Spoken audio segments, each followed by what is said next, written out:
આકાશવાણી અમદાવાદ વડોદરા પ્રાદેશિક સમાચાર બકુલા પરમાર વાંચે છે. પ્રધાનમંત્રી નરેન્દ્ર મોદીએ આજે વર્ચ્યુઅલ માધ્યમથી રાજ્યના 46 સહિત દેશના 553 રેલવે સ્ટેશનોના પુનઃવિકાસનો શિલાન્યાસ કર્યો. આ પ્રસંગે સંબોધન કરતા શ્રી મોદીએ કહ્યું હતું કે અભૂતપૂર્વ ગતિ અને સ્કેલથી રેલવે ક્ષેત્રમાં પરિવર્તન આવ્યું છે અને રોજગાર અને રોકાણની નવી તકો ખુલી છે.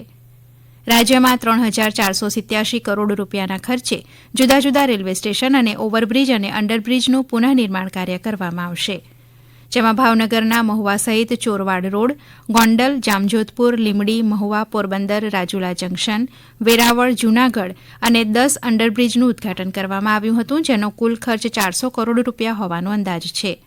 આજે રાજકોટ રેલવે ડિવિઝનના 12 સ્ટેશનના પુનઃવિકાસનું ખાતમુહૂર્ત, 11 રોડ ઓવરબ્રિજ અંડરપાસનો શિલાન્યાસ અને 9 રોડ અંડરપાસના કામોનું લોકાર્પણ કરાયું હતું.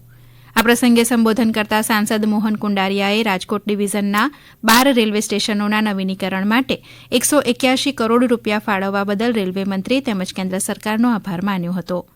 તેમણે ઉમેર્યું હતું કે રાજકોટમાં વર્તમાન રેલવે સ્ટેશનની સામેની બાજુએ 50 કરોડ રૂપિયાના ખર્ચે નવું રેલવે સ્ટેશન બનશે.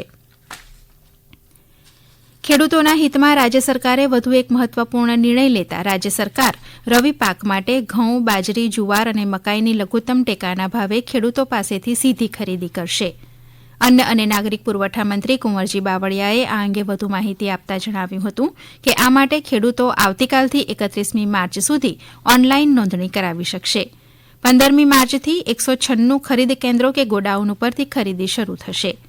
રાજ્યના ખેડૂતોની આવક બમણી કરવાની સાથે સાથે પાકના પોષણક્ષમ ભાવ મળી રહે તે માટે રાજ્ય સરકાર સતત કાર્યરત છે, જે અંતર્ગત ખેડૂતો તેમના પાક માટે 2275 રૂપિયા પ્રતિ ક્વિન્ટલ ઘઉં, 2275 રૂપિયા પ્રતિ ક્વિન્ટલ બાજરી, હાઇબ્રિડ જુવાર 2500 રૂપિયા પ્રતિ ક્વિન્ટલ, 3180 પ્રતિ ક્વિન્ટલ જુવાર માલદંડી અને મકાઈ પ્રતિ ક્વિન્ટલ 3225 રૂપિયાના દરે લઘુત્તમ ટેકાના ભાવથી ખેડૂતો પાસેથી સીધી ખરીદી કરાશે.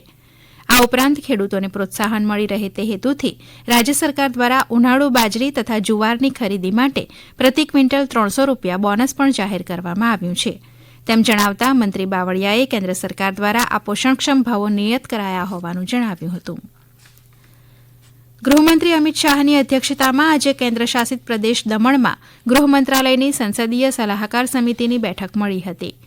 કેન્દ્રીય સશસ્ત્ર પોલીસ દળો અને જમ્મુ કાશ્મીરના વિકાસ વિષય ઉપર યોજાયેલી આ બેઠકમાં સંસદીય સલાહકાર સમિતિના 14 સાંસદો અને જમ્મુ કાશ્મીરના અધિકારીઓ ઉપસ્થિત રહ્યા હતા.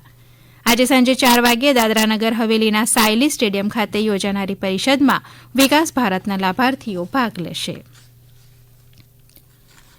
મુખ્યમંત્રી ભૂપેન્દ્ર પટેલે અમદાવાદના થલતેજ ખાતે શ્રી સાંઈધામ સનાતમ મંદિરનું ખાતમુહૂર્ત કર્યું હતું. આ પ્રસંગે મહંત શ્રી મોહનદાસજી મહારાજ તથા રાજ્યના ભૂતપૂર્વ નાયબ મુખ્યમંત્રી નીતિનભાઈ પટેલ ઉપસ્થિત રહ્યા હતા.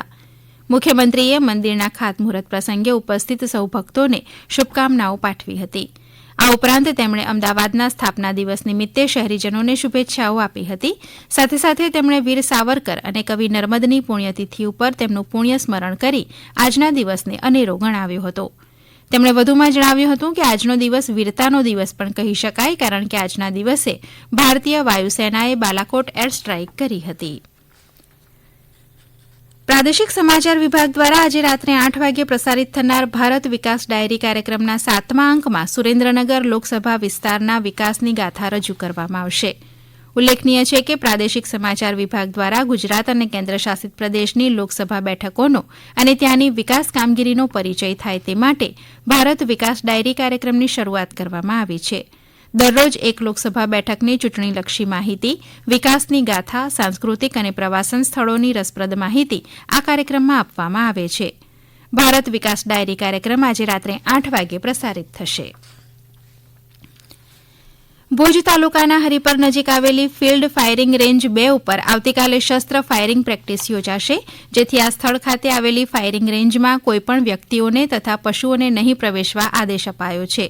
કોઈપણ વ્યક્તિ ઉપરોક્ત ફાયરિંગ રેન્જમાં પ્રવેશશે તો તેની સામે કાયદેસરની કાર્યવાહી હાથ ધરવામાં આવશે, તેમજ તે વ્યક્તિને કે પશુઓને કોઈ નુકસાન થશે તો તેની સંપૂર્ણ જવાબદારી જે તે વ્યક્તિની રહેશે, તેમ sub divisional magistrate Bhuj Kutch દ્વારા જણાવાયું છે.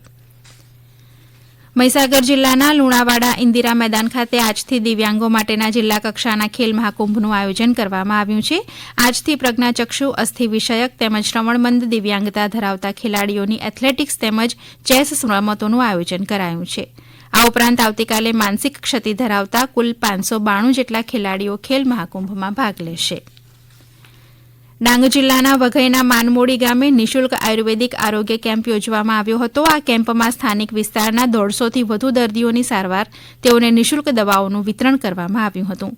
અમારા ડાંગ જિલ્લાના પ્રતિનિધિ મુનિરા શેખના જણાવ્યા પ્રમાણે તેમાં શરીરને તંદુરસ્ત રાખવા માટેના ઉપાયો, વ્યસન મુક્તિ, યોગા તેમજ કુદરતી દવાઓની ઉપયોગિતા વિશે જાણકારી આપવામાં આવી હતી.